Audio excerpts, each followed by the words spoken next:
출애굽기 20장 12절 말씀 제가 봉독합니다. 내 부모를 공경하라. 그리하면 내 하나님 여호와가 내게 준 땅에서 내 생명이 길리라. 아멘. 우리가 5월 둘째 주일을 이렇게 어버이 주일로 지킵니다. 우리나라가 이제 우리 어렸을 때는 어머니 날이다 이렇게 했다가 어머니만 부모냐 이렇게 아버지도 부모다 그래서 어버이 주일로 바뀌었습니다. 그런데 성경은 처음부터 어떻게 아버지 어머니를 공경하라. 출애굽기 20장 12절 우리가 10계명 중에 5계명입니다. 1계명부터 4계명까지는 하나님과 관계를 어떻게 해야 되는가. 그 다음 6계명에서 10계명은 이웃과의 관계를 어떻게 해야 되는가. 그 첫 번째 계명으로 5계명에 내 부모를 공경하라. 그렇게 명령하고 있습니다. 이 부모, 아버지와 모, 어머니를 공경하라. 따라해 봅시다. 부모를 공경하라. 부모를 공경하라. 네, 성경은 이 아버지와 어머니를 공경하라고 이렇게 말하고 있습니다. 그런데 우리는 이제 옛날에는 어머니 날 이렇게 했었는데 그 다음에 고쳐서 어버이날 이렇게 했는데 성경은 처음부터 이 아버지와 어머니를 공경하라고 이렇게 말하고 있는데 그냥 말하는 것이 아니라 명령합니다. 내 부모를 공경하라. 그리하면 내 하나님 여호와가 내게 준 땅에서 내 생명이 길리라. 하나님께서 복을 주시는데 어떤 복을 주신다고요? 내게 준 땅. 내게 준 땅에서는 이게 어떤 땅이냐면 가나안 땅을 말해요. 내 생명이 길리라. 내 생명이 길리라. 왜 부모를 공경하면 부모를 공경하라고도 하고 복종하라고도 합니다. 또 순종하라고도 합니다. 그런데 20장 12절에서는 공경 이렇게 말하고 있습니다. 우리가 이 부모가 이제 이스라엘 나라 사람들은 아버지가 이렇게 하나님의 말씀을 전해주고 또 어머니는 어떻게 해요? 항상 안고 젖 먹일 때부터 그 말씀을 외워줍니다. 그 말씀을 하나님의 말씀을 이렇게 가르쳐줘요. 그래서 이스라엘 사람들은 이제 만 13세가 되면 이렇게 성인식을 갖는데 그때부터는 자기 스스로 신앙생활을 이렇게 해나갑니다. 어렸을 때는 철저하게 율법의 말씀을 외우게 합니다. 신명기에서 보면 내가 집에 있을든지 나갈든지 뭐든지 항상 그 말씀을 내게서 떠나게 하지 말라 그렇게 말합니다. 그래서 이 부모의 이 권위는 하나님께서 주신 권위입니다. 그래서 그 말씀에 순종해야 합니다.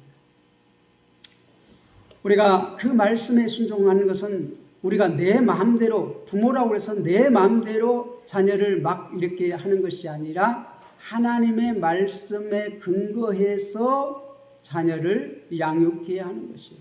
그래서 주 안에서 순종하라. 그렇게 신약성경은 말하고 있습니다.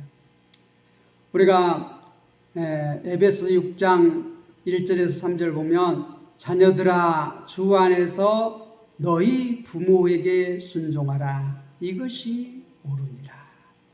주 안에서 부모에게 순종하라고 말하고 있습니다. 이 하나님의 말씀이 아담에게 주어졌고 그 아담으로 말미암아 그 가족에게 이렇게 주어졌어요. 하나님께서 주어진 권위, 이 부모라는 직분은 직분입니다. 우리가 선생님, 군인, 의사, 목사, 뭐 권사, 장로, 집사, 이게 다 뭐예요? 직분이에요, 직분. 부모라는 이 어머니, 아버지라는 것도 직분이에요. 근데 그 직분이 뭐 하는 직분이에요? 자녀를 양육하는 그런 직분이에요. 자녀를 양육하는데 가장 중요한 것이 하나님의 말씀으로 이렇게 잘 양육하라는 것이에요. 그렇게 부모가 여기서 보면 부하고 모하고 동시에 이 주님의 말씀으로 가르쳐야 돼요. 그래서 자녀들아 주 안에서 너희 부모에게 순종하라. 이것이 옳으니라. 이것이 옳으니라. 항상 하나님의 말씀으로 자녀들을 양육해야 합니다. 내 마음대로 내 뜻대로가 아니라 하나님의 말씀. 그래야지만이 어떻게 오늘 말씀해 보면 내 생명이 길리라. 그렇게 말해요. 영원히 살 수 있는 것이에요. 부모가 내 마음대로 이렇게 했을 때는 부모가 어떻게 책임을 져야 돼요. 그런데 부모가 책임을 질 수 있습니까?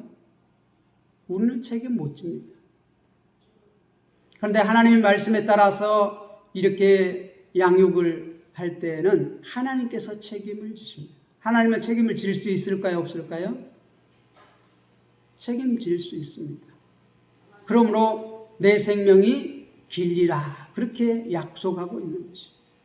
약속하고 있어요. 내 하나님 여호와가 내 생명을 길게 하리라. 여기서 길게 한다는 것은 뭐 장수만 얘기하는가, 영원히 산다는 것이에요. 하나님 말씀을 바르게 가르치고 그 말씀에 순종해서 하나님 말씀대로 살아갈 때에 영원한 생명을 얻는 것이 하나님의 약속입니다. 에베소서 6장 2절에 보면 내 아버지와 어머니를 공경하라. 이제 1절에서는 부모에게 순종하라 했는데 그 부모가 누구냐? 내 아버지와 내 어머니라는 것이에요. 공경하라는 것이에요. 그 권위에 순복하라는 것이에요. 이 권위는 누가 주신 거예요? 하나님께서 주신 것입니다. 이것이 약속에 있는 첫 계명이라는 하나님께서 약속한 첫 계명이라는 이 인간관계에서 6계명에서 10계명에 첫 번째 있는 계명이 내 부모를 공경하라는 것이에요.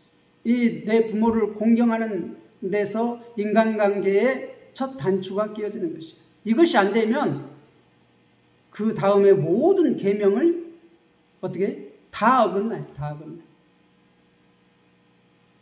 그래서 에베소서에서는 6장 2절에서는 이것이 약속에 있는 첫 계명이다 그렇게 말해요.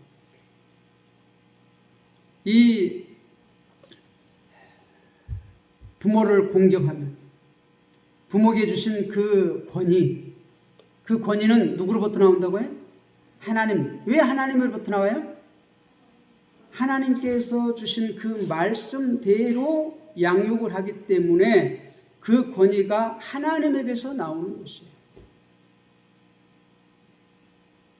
이 목사도 하나님의 주신 말씀대로 가르칠 때는 그 권위가 하나님으로부터 나와요.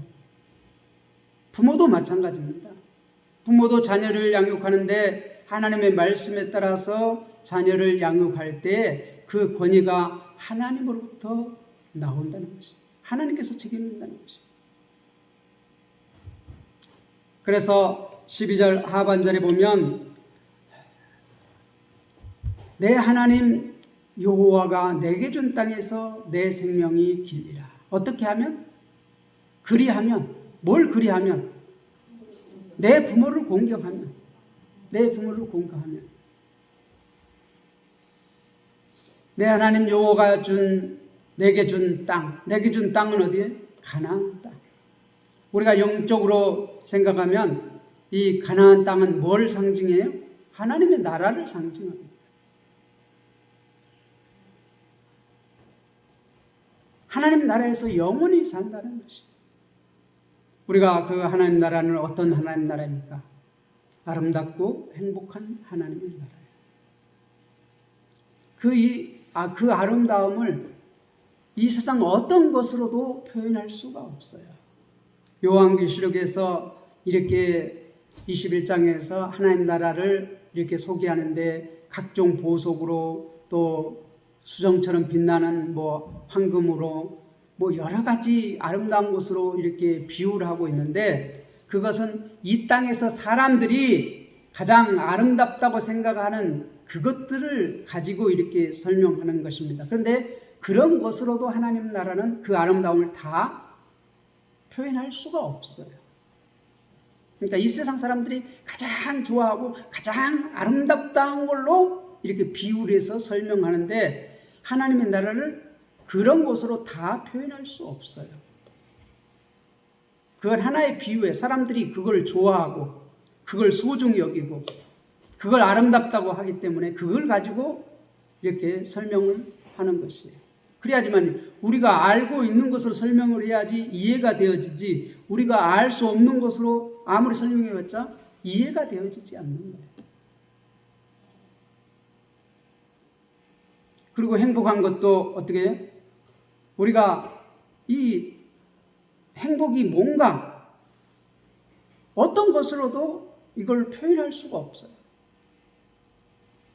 그런데 이 행복이라는 것은 이 죄가 없는 것, 죄가 하나도 없는 것, 이것이 행복한 것이거든요. 그런데 이 세상에서는 죄가 없는 것이 있어요, 없어요? 없어요. 그래서 이 세상의 것으로서는 다 표현할 수가 없습니다. 그 행복을. 그런데 우리가 이 땅에서도 그 행복을 맛볼 수 있을 때는 언제냐면 주님과 동행할 때. 주님이 함께 할 때에는 어둠이 물러가요. 어둠이 물러가요. 왜? 하나님은 거룩하신 분이기 때문에. 그렇기 때문에 거기에 우리가 어떻게 행복하는 것이에요. 그래서 주님과 동행할 때에 어떻게 기쁨이 있어요. 즐거움이 있어요. 죄가 없는 것이 행복한 것이에요. 그것을 우리가 이 땅에서도 부분적으로 누릴 수 있다고 했는데, 그것은 뭐예요? 주님과 동행할 때. 어떻게 동행할 수 있어요? 주님이 내 눈에 보이면 주님 딱 손을 잡고 이렇게 걸어갈 텐데, 주님이 눈에 보이지 않아. 그럼 어떻게 주님의 손을 잡고 걸어갈 수가 있어요? 예, 찬양을 할 때. 또 기도할 때. 네, 또 우리가 하나님의 말씀을, 그 말씀을 내가 주야로 묵상하고 그 말씀대로 살아갈 때 주님이 동행해 주십니다. 우리가 찬양도 우리가 하나님의 말씀을 우리의 입으로 이렇게 찬양하는 거잖아요. 기도도 마찬가지고, 우리 시편이 그래서 찬양이고 기도예요. 그래서 시편을 많이 이렇게 하고 찬양을 하면, 많이 읽고 찬양을 하면은 어떻게 기쁨이 있어요. 슬플 때 부르는 시편이 있고, 기쁠 때 부르는 시편이 있고, 분노가 막 이렇게 일어날 때 이렇게 부르는 시편이 있습니다. 또 어떨 때는 막 원수가 나를 에워싸고 죽이려고 할 때 하는 그러한 시편도 있습니다. 인간의 희노애락, 그러한 모든 것을 이렇게 시로 승화시킨 것이 시편이에요. 그래서 기쁠 때, 슬플 때, 괴로울 때, 또 어떻게 분노가 막, 그리고 원수가 나를 죽이려고 우겨 쌀 때, 그럴 때에도 이 시편은 이미 이 시인들이 노래를 했어요. 기도를 했어요. 하나님 앞에. 그럴 때 하나님이 우리와 동행해 주십니다. 그럴 때 우리가 행복을 느껴요. 기쁨을 느껴요. 그런데 이제 하나님 나라에서는 하나님과 영원히 함께하는 것이잖아요. 그렇기 때문에 거기서는 항상 어떻게 기쁜 거예요. 항상 행복한 거예요. 이 땅에서는 부분적이지만. 그런데 이 부모를 공경하면 하나님께서 준 땅에서 내 생명이 길리라 그렇게 약속합니다. 에베소서 6장 3절은 이렇게 말합니다. 이로써 내가 잘되고 땅에서 장수하리라. 이 땅을 우리는 이 세상만 생각하는데 물론 이 세상에서도 우리가 장수할 수 있습니다. 그런데 이 세상에서 단명할 수도 있어요. 부모 공경을 잘 했는데 단명할 수도 있어요. 그런데 우리가 하나님의 말씀에 따라서 그 순종해 나갈 때에는 영원히 사는 것입니다. 하나님의 나라에서. 이 땅이라고 했을 때 1차적으로서는 이스라엘 백성들이 구약에서는 그 가나안 땅을 말해요. 출애굽기에서는 아직 가나안 땅에 들어가지 아니하 있을 때예요. 출애굽 이제 애굽에서 나와가지고 이 광야에 있을 때 이 출애굽기가 주어졌거든요.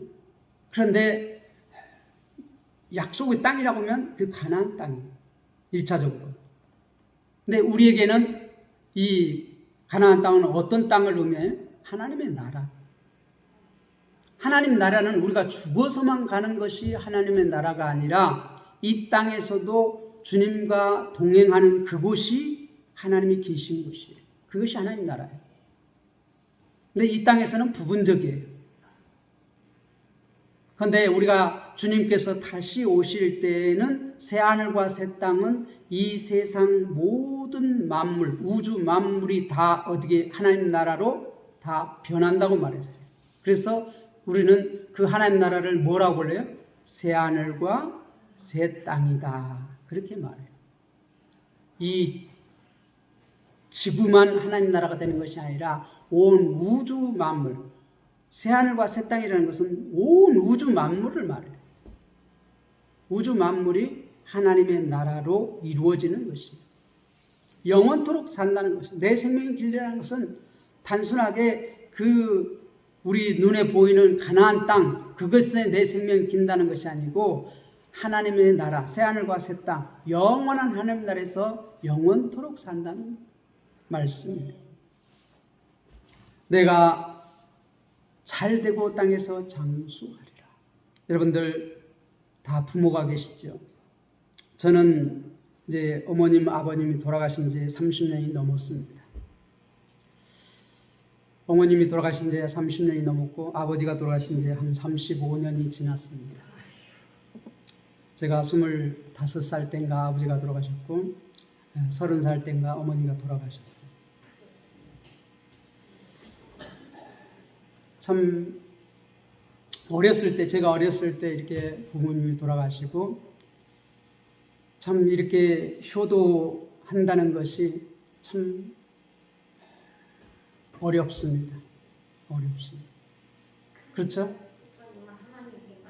여러분들 부모를 공경한다는 것, 우리가 이제 옛날 옛날 분들은 부모를 그래도 어떻게 끝까지 모셨잖아요.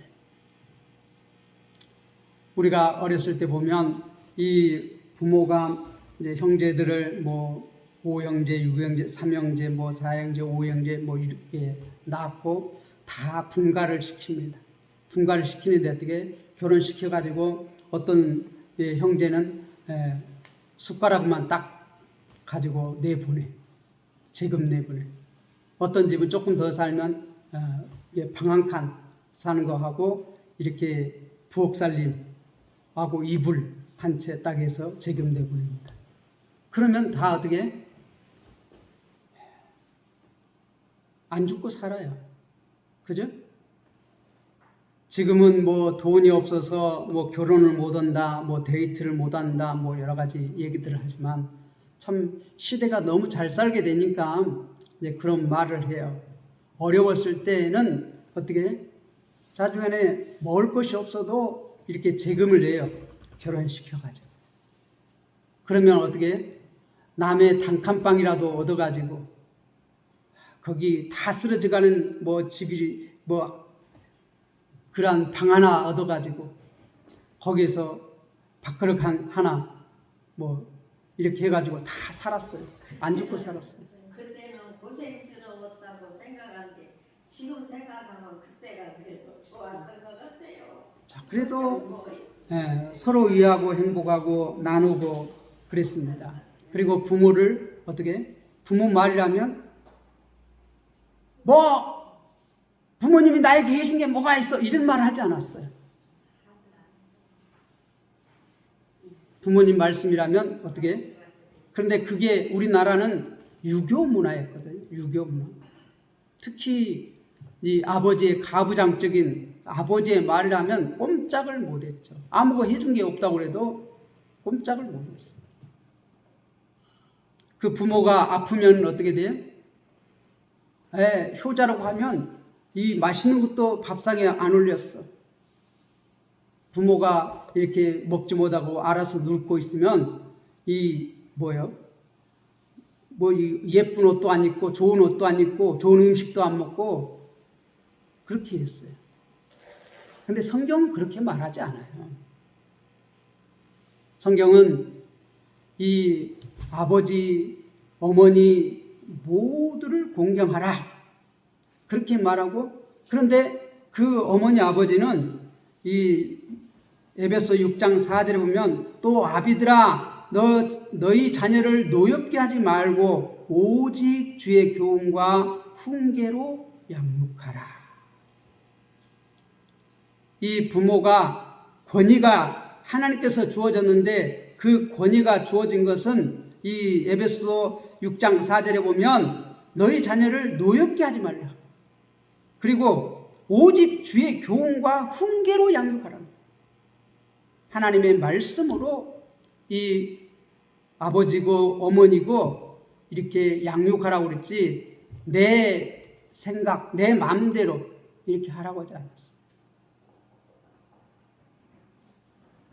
그래서 이 기독교에서는 하나님의 말씀을 가지고 양육하는데 그 일방적으로 강요하지 않고 이것을 어떻게 설명을 해줘요. 질문하면 설명하고 또 질문하면 설명하고 서로 설명합니다. 부모도 자녀에게 질문하고 자녀도 부모에게 질문하고 선생도 이 제자에게 질문하고 제자도 스승에게 질문하고 이게 기독교에서 말하는 우리가 하나님과 우리 사이도 마찬가지 아니에요? 하나님께서 말씀하시면 우리는 어떻게 하나님 앞에 기도하고 하나님 말씀을 우리에게 주셨잖아요. 우리는 하나님 앞에 기도하고 그걸 잘 이해를 못하면 하나님 말씀을 잘 이해를 못하면 다시 가르쳐달라고 지혜를 달라고 지혜를 주셔서 그 말씀을 깨닫게 해달라고 기도하잖아요. 일방적으로 하나님께서 명령 이렇게 하셨다고 할지라도 그걸 잘 깨달을 수 없거나 그걸 행할 수 없거나 그러면 어떻게 돼요? 기도해요. 내가 지혜가 부족해서 깨닫지 못습니다. 하나님 내가 가진 것이 없어서 그것을 할 수 없습니다. 내가 힘이 없어서 그걸 할 수 없습니다. 내 몸이 약해서 할 수 없습니다. 내가 능력이 없어서 할 수 없습니다. 주여 할 수 있도록 내게 힘을 주시옵소서, 능력을 주시옵소서, 지혜를 주시옵소서, 물질을 주시옵소서. 기도하잖아요. 부모와 자식 간에도 마찬가지입니다. 하나님 말씀으로 양육할 때 그거 할 수 없으면 또 자녀는 어떻게 그걸 이룰 수 있게 해달라고 부모에게 요청을 합니다. 요청을 해야 합니다. 그럼 부모는 어떻게 돼요? 야, 네 알아서 해! 그렇게 하는 것이 아니라 할 수 있도록 도와줘야 돼요. 하나님이 그렇게 도와주시잖아요, 우리를. 부모는 자녀가 요구할 때에 이렇게 도와주고, 그런데 그것은 뭐예요? 부모의 명령을 순종할 때에 그것을 이룰 수 있도록 질문하고 그것을 이룰 수 있도록 도와주는 거예요. 그래서 누구의 말씀을 이뤄가는 거예요? 하나님의 뜻을 이루어가는 거예요. 그렇게 할 때 내 생명이 길이라 내게 준 땅에서 이 말씀이 이루어지는 것이 그게 하나님의 뜻이에요. 우리가 땅에서 잘 되고 장수하고 하는 것이 하나님의 뜻이에요. 그래서 우리가 하나님과 우리가 서로 의논하는 것처럼 부모와 자식 간에도 서로 의논해요. 명령을 하면 그 명령을 우리가 순종을 해 나가는데 우리의 힘이 붙이고 지혜가 붙이고 물질이 없어서 그 명령을 수행할 수 없다 이 말이죠. 그러면 어떻게 돼요? 요구를 하는 것이에요. 내가 이게 부족해서 이게 할 수 없습니다. 어떻게 해야 합니까? 그러면 부모는 어떻게 거기에 대해서 이렇게 해라. 자, 이렇게 하면 이렇게 할 수 있다. 서로 같이 의논해 가면서 하나님의 뜻을 이루어가는 거예요.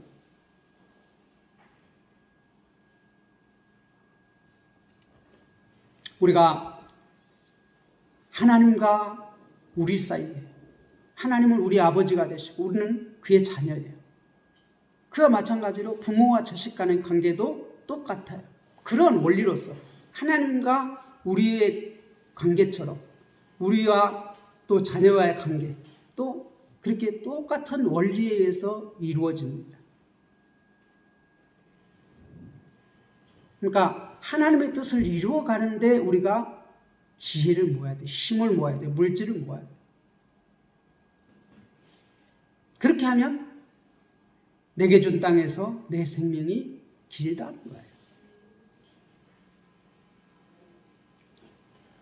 우리 모든 성도들은 단순하게 내 뜻, 내 생각이 아니라 물론 하나님의 뜻을 깨닫고 그것을 이렇게 잘 이해를 해가지고 그것을 나의 말로 이렇게 전달할 수도 있어요. 근데 우리는 참 연약합니다. 그러니까 부모가 이렇게 이제 나이가 들어가면 다 순종할 수 없잖아요. 잘못된 경우도 있다는 것이죠. 그럴 때 제가 이제 하이델베르그 요리문답에 보니까 인내하라고 말하고 있어요. 인내. 부모가 잘못 이렇게 가르칠 때, 잘못 지도할 때, 우리는 부모 말에 순종해야 되는데 잘못된 말을 할 때 우리 주 안에서 이 에베소 6장에 보면 6장 1절에 보면 자녀들아 주 안에서 너희 부모에게 순종하라 이것이 옳으니라. 주 안에서라고 그랬거든요. 그러니까 주 밖에서 이렇게 명령을 내릴 때에는 순종할 수 없는 거지요. 야, 예수 믿지 마.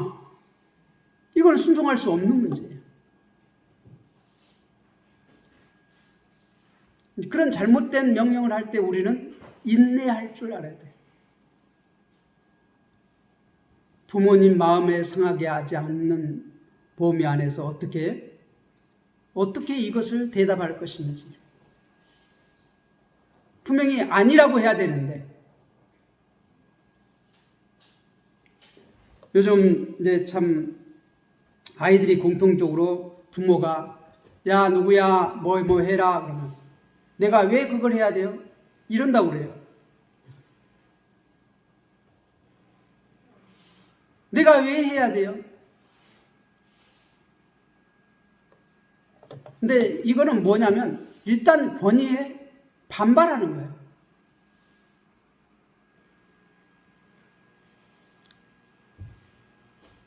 우리가 부모가 이렇게 뭐 가정일이라든지 뭐든지 우리가 서로 도와가면서 우리가 살아가야 되잖아요. 이 세상을 살아갈 때 서로 도와가면서 살아가야 합니다. 부모나 자식, 부부간이고 또 어떻게 회사에서 상사와 이렇게 하급자의 관계, 이 권위, 내 부모를 공경하라는 것은 단순하게 부모와 자식 간의 문제뿐만 아니에요. 하나님과 우리의 관계에도 이 5계명의 관계가 있고 부모와 자식 간의 관계에도 이 5계명의 관계가 있고 또 부부 간의 남편과 아내 관계에도 이 5계명의 관계가 있고 직장 상사와 또 이렇게 직원 간에도 이 5계명의 관계가 있어요. 권위에 순종하라는 거예요. 국가와 국민 간에도 어떻게 이 권위 하나님께서 주신 권위 그렇게 할 때 잘못된 그러한 명령이 주어졌을 때 우리는 일단 인내해야 돼. 인내. 그리고 어떻게 그 권세에게 이렇게 분명히 이거는 아니라고 말해야 되는데 지혜롭게 우리는 해야 된다는 거죠. 왜 아닌지. 우리가 요즘 이제 젊은 사람들은 이게 따박따박 이게 어른들은 말대꾸라고 하는데 그들은 어떻게 합당한 이유를 말하는 거예요. 우리는 그래서 이 들을 줄도 알아야 돼. 왜? 우리가 주 안에서 순종하라고 그랬거든. 자녀들아, 주 안에서 순종하라고 그랬거든.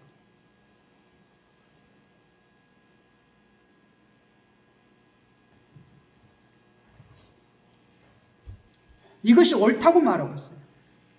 자녀들아, 주 안에서 너희 부모에게 순종하라. 이것이 주 안에서 하나님의 말씀에 우리가 근거해서 어떠한 명령을 하고 이렇게 해야지 내 마음대로 내 뜻대로만 하면 안 된다는 거예요.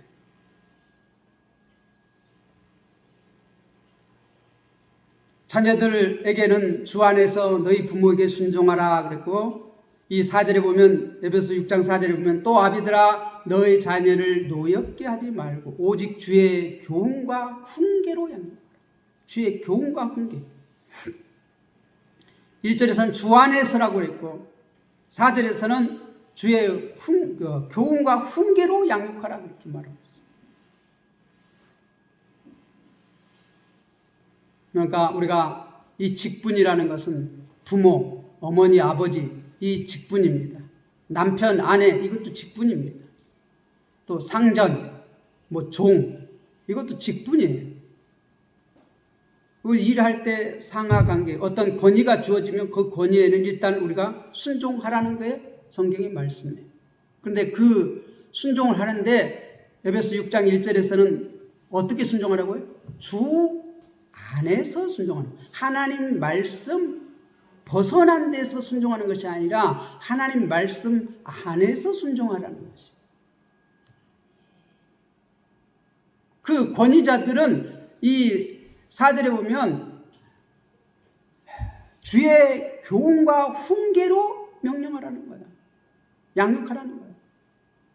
그 권위가 그래야지만 하나님부터 나오는 것이지 우리가 권위를 남용하지 않는 것이지 내 마음대로 내 뜻대로만 하는 것은 그거는 하나님으로 나오는 권위가 아니라는 것이. 그걸 자녀들 노엽게 한다는 것이. 내 욕심, 어떤 내가 단순하게 이 세상의 왕처럼 우리 옛날 그 유교적인 그런 것은 모든 아버지가 왕처럼 굴었어요. 그런데 성경 가르치면 그게 아니에요. 주의 교훈과 훈계로 양육하라는 거예요. 주의 교훈과 훈계. 하나님 말씀을 알아야 돼요. 이스라엘 백성들은 일단은 하나님 말씀을 안다는 전제하에 말씀하고 있습니다. 왜? 하나님께서는 먼저 이스라엘 백성들이 가나안 땅에 들어가기 전에 뭘 줬어요? 율법을 줬어요. 먼저. 그래서 그것을 주야로 묵상하라고 그랬어요. 너희가 어디에 있었든지 집에 있었든지 집 밖에 있었든지 길을 갈 때든지 문을 나갈 때든지 들어갈 때든지 우리가 쉐마 말씀을 보면 항상 어떻게 그 말씀을 외우라는 거예요. 항상 함께 하라는 거예요. 그러니까 기본적으로 부모에게는 어떻게 하나님 말씀을 알고 있다고 전제하고 들어가는 것이에요. 이스라엘 백성들. 그래서 주 안에서 순종하라고 자녀들에게 말하고 있고 부모에게는 주의 교훈과 훈계로 양육하라고 말하고 있어요. 내 부모를 공경하라고 했을 때 모든 자녀들은 일단은 어떻게 그 말씀에 순종해야 돼요. 근데 그 말씀은 어디로부터 나와야 돼요? 하나님으로부터 나와야 돼요. 내게로부터 나오면 안 돼요. 왜 그러냐면 하나님께서 내게 준 땅, 하나님 여호와가 내게 준 땅에서 내 생명을 길라는 거 누가 책임있는 거예요? 하나님의 말씀에 우리가 순종을 하면 하나님 말씀을 이루어 나가면 하나님께서 책임지고 부모가 내 마음대로 하면 누가 책임져요? 책임 못 져.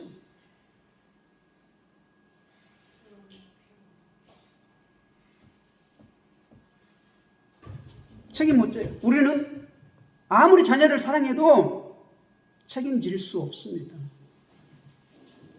그렇죠? 기본적으로 부모는 그 자녀를 책임지려고 노력을 합니다. 그렇죠? 그렇게 하는 부모는 많지가 않습니다. 부모라고 하면은 자녀를 끝까지 책임지려고 노력을 합니다. 그런데 우리는 끝까지 책임을 못 져요. 끝까지 책임을 못 진다는 것은 우리가 영생을 줄 수 없다는 말이에요. 무슨 말씀인지 아시겠어요?